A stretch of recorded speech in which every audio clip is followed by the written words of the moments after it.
Mentoring ലഭിക്കാതെ പോകുമ്പോൾ നമ്മുടെ കുട്ടികൾക്ക് സംഭവിക്കുന്ന പ്രശ്നങ്ങൾ കൂടി നമ്മൾ മനസ്സിലാക്കേണ്ടതുണ്ട്.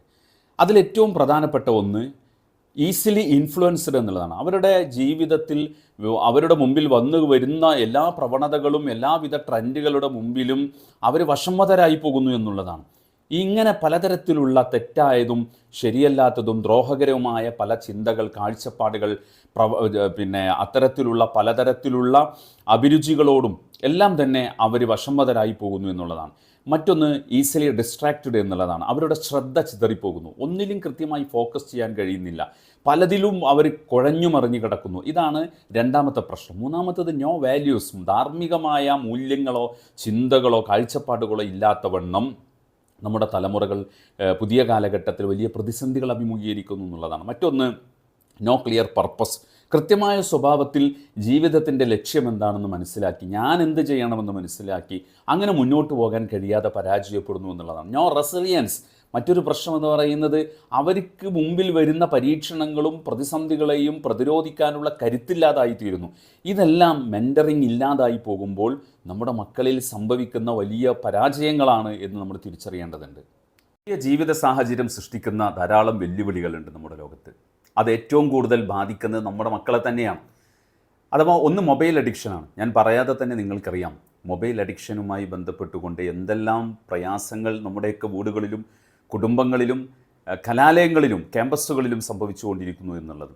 രണ്ടാമത്തേത് ലാക്ക് ഓഫ് ഫോക്കസാണ്. ഒരു കൃത്യമായ സ്വഭാവത്തിൽ അവരുടെ ലക്ഷ്യങ്ങളെ ഫോക്കസ് ചെയ്തുകൊണ്ട് മുന്നോട്ട് പോകാൻ നമ്മുടെ കുട്ടികൾക്ക് സാധിക്കുന്നില്ല എന്നുള്ളതാണ്. അതുപോലെ തന്നെ മോറൽ കൺഫ്യൂഷൻ നമ്മുടെ കുട്ടികൾ അഭിമുഖീകരിക്കുന്ന വലിയൊരു പ്രതിസന്ധിയാണ്. കാരണം അവർ കുടുംബങ്ങളിൽ നിന്നും അവരുടെ ചുറ്റുപാടുകളിൽ നിന്നും അവർക്ക് കിട്ടിക്കൊണ്ടിരിക്കുന്ന മോറൽ അഡ്വൈസോ അല്ലെങ്കിൽ മോറൽ എക്സ്പീരിയൻസോ അല്ല പുതിയ കാലഘട്ടത്തിൽ അവർ വിഷ്വൽ മീഡിയയിലൂടെ സോഷ്യൽ മീഡിയ പ്ലാറ്റ്ഫോമിൽ നിന്ന് അവർ എക്സ്പീരിയൻസ് ചെയ്യുന്നത്. അതുകൊണ്ട് തന്നെ വലിയ കൺഫ്യൂഷൻ നമ്മുടെ കുട്ടികൾ അഭിമുഖീകരിക്കുന്നുണ്ട്. അതുപോലെ തന്നെ കരിയർ കൺഫ്യൂഷൻ, അവരുടെ മുമ്പിൽ ധാരാളക്കണക്കിന് സാധ്യതകളുണ്ട്. പക്ഷേ ഈ സാധ്യതകളിൽ ഞാൻ ഏതിനെ സെലക്ട് ചെയ്യണം, എൻ്റെ കഴിവെന്താണ്, എൻ്റെ ഇൻബോൺ സ്കിൽ എന്താണ്, ഇങ്ങനത്തെ ധാരാളക്കണക്കിലുള്ള പ്രതിസന്ധികൾ പുതിയ കാലഘട്ടത്തിലുള്ള നമ്മുടെ മക്കൾ അഭിമുഖീകരിക്കുന്നുണ്ട്. മറ്റൊന്ന് ഇൻസ്റ്റൻറ്റ് പ്ലഷർ കൾച്ചർ എന്നുള്ളതാണ്. വളരെ പെട്ടെന്ന് അവർക്കെപ്പോഴും ഹാപ്പിനെസ്, ഡോപ്പമിൻ ഉണ്ടാകാൻ അതിനുള്ള മാർഗങ്ങൾ, അതിന് ഏത് മാർഗങ്ങൾ സ്വീകരിച്ചാലും വേണ്ടില്ല അതിലേക്ക് പോകണം എന്നുള്ള സ്വഭാവത്തിലുള്ള ഒരു ത്വരയാണ് നമ്മുടെ കുട്ടികളിൽ വന്നുകൊണ്ടിരിക്കുന്നത്. ഇത്തരത്തിലുള്ള ഈ പ്രശ്നങ്ങളുടെ എല്ലാം ആകത്തുകയായി ഡിപ്രഷനും ആങ്സൈറ്റിയും ഒക്കെ നമ്മുടെ കുട്ടികളെയും ബാധിച്ചുകൊണ്ടിരിക്കുന്നുണ്ട്. ഇതെല്ലാം നമുക്ക് പരിഹരിക്കാൻ സാധ്യമാകണമെങ്കിൽ മെൻറ്ററിങ്ങിലൂടെ നമ്മുടെ കുട്ടികളുടെ ജീവിതത്തെക്കുറിച്ചുള്ള കാഴ്ചപ്പാടും സമീപനങ്ങളും ആറ്റിറ്റ്യൂഡും എല്ലാം മാറ്റം വരുത്താൻ ഒരു നല്ല മെൻറ്ററിങ് സിസ്റ്റത്തിലൂടെ നമ്മുടെ കുട്ടികളെ കൊണ്ടുപോകാൻ കഴിയണം. അവരുടെ ക്യാരക്ടർ ബിൽഡ് ചെയ്തതിന് ശേഷമല്ല മെൻറ്ററിങ് നൽകേണ്ടത്, അല്ലെങ്കിൽ സ്വഭാവം മോശമായതിന് ശേഷമല്ല മെൻറ്ററിങ് നൽകേണ്ടത്. നമ്മുടെ കുട്ടികളെ അവരുടെ ചെറുപ്രായത്തിൽ തന്നെ മെൻറ്ററിങ്ങിലൂടെ നമുക്ക് കൊണ്ടുപോകാൻ സാധിച്ചാൽ വലിയ മാറ്റങ്ങൾ നമുക്ക് തീർച്ചയായും നമ്മുടെ മക്കളുടെ കാര്യത്തിൽ ഉണ്ടാക്കാൻ കഴിയും.